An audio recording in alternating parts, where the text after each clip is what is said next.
Joel Embiid versus Karl-Anthony Towns, because in December 2017, Embiid said this about Towns, quote, "Off the court, we're friends and stuff. On the court, I want to kick his ass," end quote. And after last night, I think exactly one of those sentences seems true.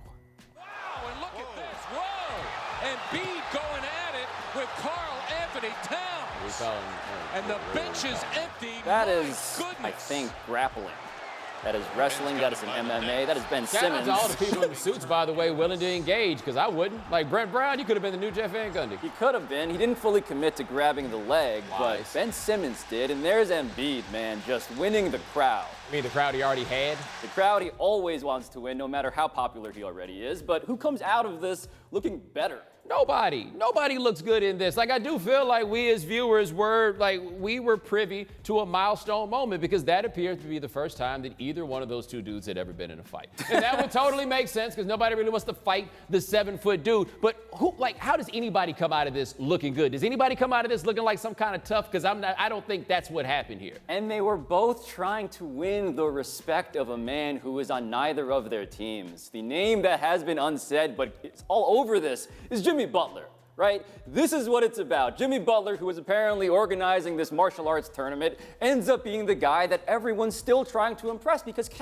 Karl Towns doesn't want to be bullied, and Embiid loves doing it. But they both wound up in this situation because neither one of them refuses to believe that they would let the other one try them. Like, that's what this comes down to. Karl Towns is like, oh, I see who you try, Embiid. Embiid tries people that he thinks are suckers. Towns thinks that this dude is a sucker. So each of them is like, wow, how dare you try me? And then that resulted in what wasn't really a fight. Yeah, and it resulted mostly in some online back and forth. If we can get the Karl Towns tweet up, because after the game, Embiid had said, "I ain't no bleep," referencing Mike Scott. But here is Karl Towns saying, "I ain't no bleep, raised around lions," 6 emojis of a clown face, hashtag bleep talk.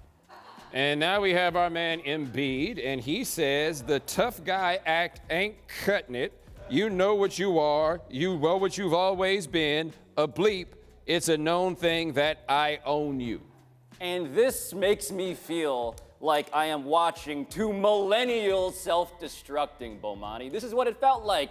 If there's a winner, I don't know who it would be, because both of these guys seem very into their feelings. Yeah, but let me tell you one thing I do want to point out here, and I'm glad that Karl Towns pointed this out, because I want to say this to everybody else. Because when all this Embiid trolling stuff was going around last year, I was like, what's going to happen is he's going to come across the wrong one. Karl Towns does not count as the wrong one. But do you realize how many people hit me back with, Joel Embiid has fought a lion before? Remember, Embiid was like, nobody wants to fight me because I'm from Africa. And he really convinced y'all that he had fought a lion. Does that look like a man that wants any parts of fighting a lion? If you believed that he fought a lion, don't you feel stupid right now? Because I'm here to remind you that you are a moron. Not you, but, you know.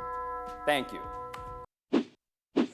Thanks so much for watching ESPN on YouTube. For more sports analysis and highlights, download the ESPN app. And for live streaming and premium content, subscribe to ESPN+.